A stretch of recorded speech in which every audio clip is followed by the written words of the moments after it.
Hi, everybody. Welcome back to Aggressively Watchable with Andrew and myself, Byron. And today we're going to start something new called The Lead Up, where we will be reviewing every installment in a franchise leading up to a new release in said franchise. Andrew, why don't you take it away? Today, kids, we're going to be talking about the one and only, the friendly neighborhood, Spider-Man. You know him.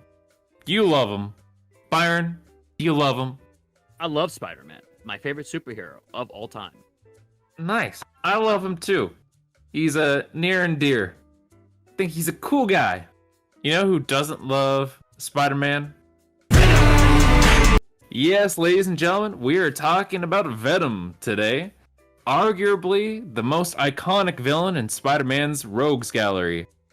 And for years, Hollywood's been trying to get him into a movie. We first got him in Spider-Man 3. Played by, not Tobey Maguire. Topher Grace. Topher Grace, that's it. Ooh, my spider sense is tingling. If you know what I'm talking about. Foreman played Venom, which that should already be a red flag, just by saying that sentence. Exactly, and with that reaction, as you can imagine, most fans didn't like that. And they shit all over that Venom any chance they get. So now, Sony wants to right the wrongs of the past. They are just itching to give Venom another shot, another spotlight in the sun. From the director of Zombieland, 30 Minutes or Less, and Gangster Squad, and from the writers of The Amazing Spider-Man 2, The Fifth Wave, The Dark Tower, Kangaroo Jack, and 50 Shades of Grey, I now present to you... I got that. Byron, what are your thoughts on Venom? Well, I remember when this was coming back out, or when this was coming out in 2018, and the trailers were all over the place, and it didn't look good, but we decided, well, it's coming out on a friend's birthday, so me and a couple buddies of mine decided to go check it out. And it was a terrible movie, but it was really funny. And we had a blast watching it. Now, I know you just watched this for the first time, so what did you think about this? Not as bad as I was expecting it to be, but still has a lot of stupid, dumb shit. I would not consider this a good movie, like yourself. Just a lot of dumb shit. Yeah, and let's talk about some of that dumb shit, because definitely when we watched this, we definitely were like, yeah, this is definitely like some edgelord shit. Jump. Pussy. And speaking of edgelord, let's take it all back to how the fuck this film even got made. Let's start it with my boy Avi Arad. Now, do you know who this is, Byron? Yes, Avi Arad. He's basically been the producer that has stuck with Spider-Man since the very beginning.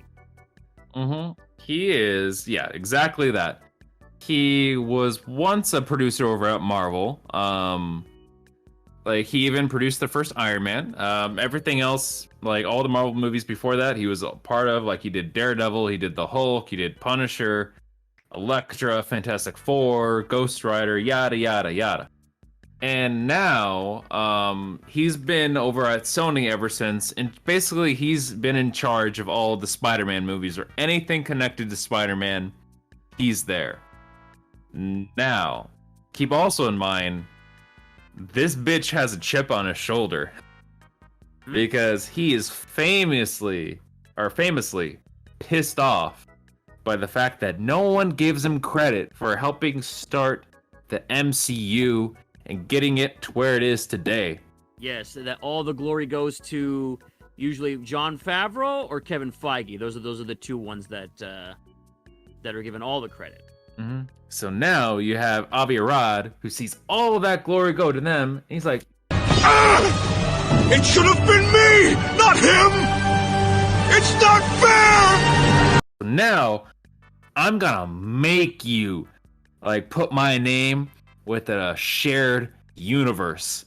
I'm gonna control Spider-Man. And that's where you get Venom. It comes from him just wanting their own Spider-Man universe to compete with the Marvel Cinematic Universe. And when that happens, you get The Amazing Spider-Man 2, because that was supposed to launch its own Spider-Man universe, where Spider-Man was supposed to be up against the Sinister Six. There was gonna be a Sinister Six movie, but that shit didn't happen, and because Spider-Man went over to the MCU with Civil War and all the Spider-Man movies there. But then you have little old Avi Arad sitting to the side and goes like, "Not fair! They take away my universe any chance I get." But then a light bulb struck into this man. He goes like, "But just because we don't got Spider-Man doesn't mean we don't have a Spider-Verse." And with that, you get Venom, a movie about Spider-Man's arch nemesis. But I don't know about you, Byron, but if you take a look around, there ain't no Spider-Man to be seen in this bitch. Nowhere, yeah, exactly. And that's definitely the first big issue with that film, is it doesn't make sense without Spider-Man, because if anybody who knows anything about comics or has even watched a cartoon of Spider-Man, you would know that Venom does not get created until after Peter Parker bonds with the symbiote and dons the black suit. And after wearing that suit for a while and realizing the toxic relationship that you get from having a bond with a symbiote, decided to rip and reject the suit. And basically that symbiote was like a scorned lover who was really pissed off and decided to get with the first thing it saw, which was Eddie Brock, who by coincidence also hated Peter Parker. So then that's how you get Venom. But if you don't have a Spider-Man, then it doesn't work. So how do you introduce that character without a Spider-Man? And that was definitely one of the big issues with it. And put your hand down, you fucking nerds, because I know what you're about to say. But, guys, they made a Joker movie without Batman. Couple differences here. One, the Joker's fucking look itself does not, like, correlate with a fucking bat. He's just a clown. You can make a movie about a murderous clown. Venom's literal look only comes from the fact that he wants to mock and talk shit about Spider-Man. It's based off of Spider-Man. So when you have Venom looking the way he does in this movie, and there's no Spider-Man, it's like, do you just look like that naturally? Because you just look like goo. Because, like, where the fuck does this look? Literally, the villains you make Venom fight are just more, like, basically offshoots of Venom, which are kind of boring. And which, that takes us into this point. This movie is clearly a rated R movie, cut down to be PG-13. Well, Venom is supposed to be rated R. He's he literally eats people, because that's what the symbiotes usually eat. So they usually either eat people or, in this case, chocolate, because of something about they have the same chemicals. I don't remember exactly what was the whole deal with that. Mm-hmm. But yeah, he eats people. So obviously it's got to be graphic. And I feel like if they had let it be a rated R movie, it definitely would have been better.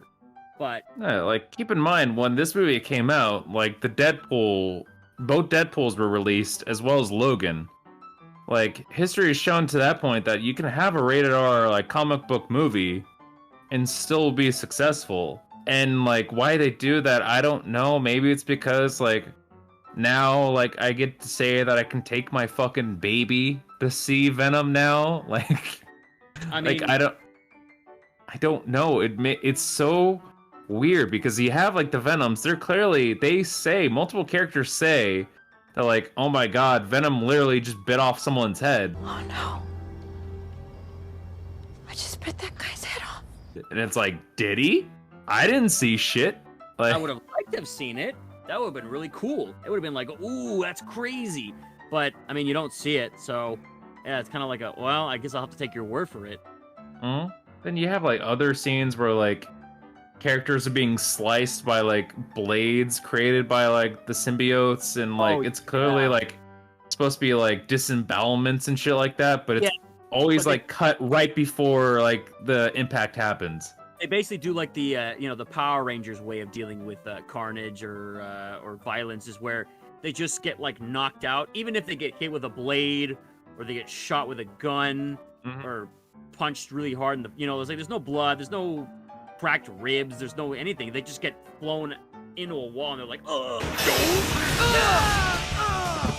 A room full of people are supposed to be cut in half, but like you see the blades, if you slow it down, the blades like are slicing through people, but like the blade, like the people itself, they're still intact. Like they just fall over. They're fine. It's like, yeah, it's like I guess they maybe got taken out by the fucking wind created by the dude's blades. Got knocked out. Yeah, they got fucking knocked out. They were really sleepy. It was in that moment they decided to take a nap. You know who's not taking a nap? Tom Hardy. Yes, Tom Hardy. That's our Eddie Brock. Because I don't know about you, Byron, but to me, Tom Hardy is the best goddamn thing in the movie. Absolutely. And not for any of the fucking reasons that they intended. This parasite would like be able to make me, I don't know, like climb a really, really, really tall tree, but super, super fast. And here's the thing: the entire time when I was watching this back in a theater, we were like, "Oh, is he like?" He's acting like a crackhead because he's tweaking out the entire fucking movie. Food. Tweaking. He's tweaking a lot, and there's so many like funny moments where he does some shit, and we're like, "Yo!" Like it kind of just seems more like he's just like on crack or he's on heroin rather than like he's just bonded to a symbiote and he's just having a bad time with it, and it's really funny. And also keep in mind, he was doing that shit even before he bonded with Venom. Like. Yeah, it just once he does bond, he takes it up to 11. And like with the shit he's saying, and I've got to bring up this, dude. The dialogue, throughout the entire film, it sounds like placeholder dialogue. Like where like a screenwriter would go like, I can't really think of anything to say, so I'll just put something like really fucking basic and generic here and just move on, and I'll get back to it and put in something really good later. The guy you work for is an evil person. This guy, he is all the way bad, Jack. My theory is, even though I told you who the writers were, my theory is that their fucking 5-year-old like kid wrote the fucking script. You are a loser, Eddie. Your world is not so ugly after all. It's going to get ugly. Well, she can fight ugly, trust me. Yeah, I can fight ugly. Like a turd in the wind. Pussy. This movie is a movie for babies and written by babies. One of the funniest things about the movie was Riz Ahmed's character. Yep. And we talk about Riz Ahmed's character because, man, did we get some laughs out of that. I will say, best scene is when he's using his drones to chase Venom through the streets. And at this point, like, Riz is really interested in the symbiote. But the way he's, like, talking about it as he's, like, watching what's happening is, like, he's getting off to it. And he's just like, oh, yeah, it's so beautiful. Oh, my God. It's so fucking weird because he's like getting a hard-on for fucking Venom. And I'm glad you paid attention to that, because I wasn't. I was more focused on the point where like Riz Ahmed like orders his troops to go like, all right, like leave Eddie Brock alone. Like I need this guy alive. Yet he sends in fucking drones to fucking kamikaze right into him and explode and try to blow up his bike. It's which would kill him for sure. Yeah. I forgot. Yeah, they did like kamikaze because it's funny because like so basically, you know, those drones are probably so expensive. So you basically paid probably like millions of dollars, and you're like, if you didn't think to like put a gun on it or like lasers, you're like, nah, they're gonna crash. They're gonna crash and then explode. Like, why not just have like the drones like shoot out the tires or something? But no, fucking, you got a kamikaze. And with Riz Ahmed, I also really love the fucking scene near the beginning where like he's like giving this like school like field trip, a tour around his facility, and this like girl, like black girl, raises her hand and goes like, "I've got a question," and then the like kids in her class are like, "Shut up, you fucking idiot!" Like, shh. And Riz Ahmed goes like, "No, no, no, no. You shouldn't like never be ashamed for wanting to ask a question. Like voices are not meant to be silenced." Anyway, and he literally just pushes that fucking girl back into her group and goes like, "Anyway, I've gotta fucking go. Peace out, bitches." Yeah, I was like, that's like, did they not realize what was? Because I don't think it's supposed to be a character flaw. I think it's just because they just fucking forgot or didn't realize what they did. Forgot to do the pickup shoots. They're like, ah, shit. But like the movie release date is like a week away. Ah, fuck it. They won't notice. Another also favorite bit. Because going back to Tom Hardy acting like a crackhead, there's a great scene where he's in a restaurant and his ex-girlfriend is freaking out. He's like, what's wrong with you? You look terrible. And he's like, I'm hungry. I gotta eat. And he like jumps in the lobster tank and just starts like eating the fucking lobsters just like a fucking maniac.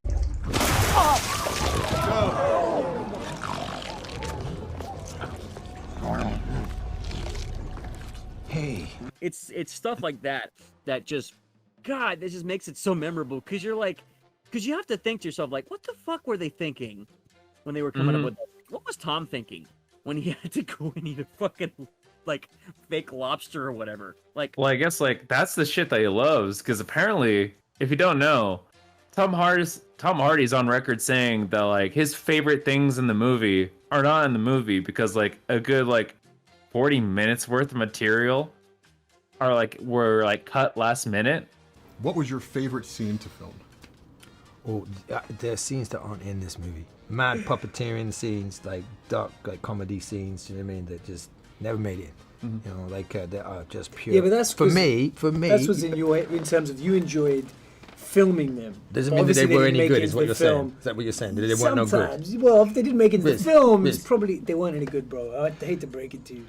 We all had a meeting and we watched it. They ask you how you are, you just have to say that you're fine. And you're not really fine, but you just can't get into it because they would never you know, probably what was also really weird, because they also introduced in this movie as well, She-Venom. Because at some point in the movie, unbond, and then the symbiote goes to the ex-girlfriend played by Michelle Williams. I forgot her name in the movie. And then she becomes She-Venom, which is an actual character in the comics. And then she meets up with him in a forest or something later on. And, like, the first thing they do, they just make out. And, like, we can also point out to the fact that, like Venom literally says to Tom Hardy, like, and we're gonna get that girl back. Which would mean, like, Venom also, like, through Tom Hardy, wants to make out with her. So, confirmed, Venom a freak. He's a freak. Do you also remember that one bit towards the end when you think Venom's gonna die, but he's like, goodbye, Eddie. But, like, I can't take it seriously because he's like a literal fucking parachute when he says that. Yes. He literally becomes like Mrs. Incredible in that one scene.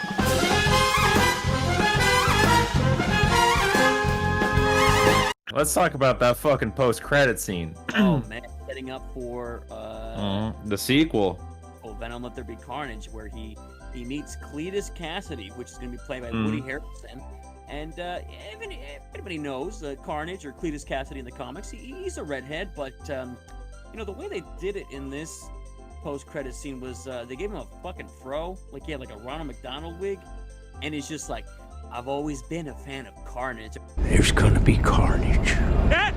He said it! He said it! Just like, la chingada, like, okay. Yeah, we're going back to like the early days of the comic book like movie genre, where like they wouldn't say the villain's name, they would like say it in like a weird fucking way, like in the Incredible Hulk, they would say like, the mixture could be an abomination. So yeah, we're harkening back to that shit. And it's very stupid. At the time, I thought I was like, look at another fucking comic book movie baiting a sequel that will never fucking happen. But fucking joke's on me. This film is a fucking huge success, and I literally have no idea why. They must see something we didn't. They must. I don't know. I can't answer They that saw one. Venom. They just saw the character Venom, and that was it. That's all they needed, man. That's all they needed. But here's the thing. So now we have Let There Be Carnage coming out in a week. At the time that we're recording this, it's going to come out within the next week. So now's the time for us to talk about what we think is going to happen when we go see that movie. What are we expecting? What are we predicting? Do we think we're going to like it? Do we think we're going to hate it? I'm expecting another movie on par with this one. Nothing good, nothing bad, just right in between.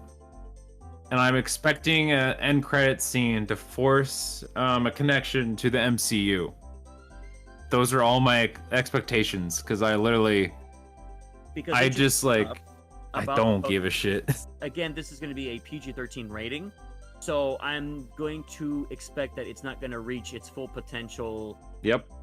Because especially with Carnage, because Carnage, since it's a symbiote bonded to a serial killer, it's supposed to be like super graphic and violent, because that's how he is in the comics. So that's already going to be, I know I'm not going to enjoy that, because it won't hit as hard. Whatever Carnage is going to do is not going to hit as hard. But at least I can take my fucking 5-year-old to watch Venom Let There Be Carnage, though. Exactly. I feel like I may be disappointed with this one, because I may not find it as funny, because the first time is like, okay, this was a good time, it's bad, but then the second time it's like, well, this is the same shit as from the first one, and I have a very large suspicion, I have a big hunch that it's going to be that. So I will go in with my expectations low and have my fingers crossed and just hope for the best. Well, God bless you. You're way more optimistic than me. But on that note, that was our lead up to Venom. Let There Be Carnage. While talking about Venom. Thanks for listening in, everybody, and we'll see you on the next one.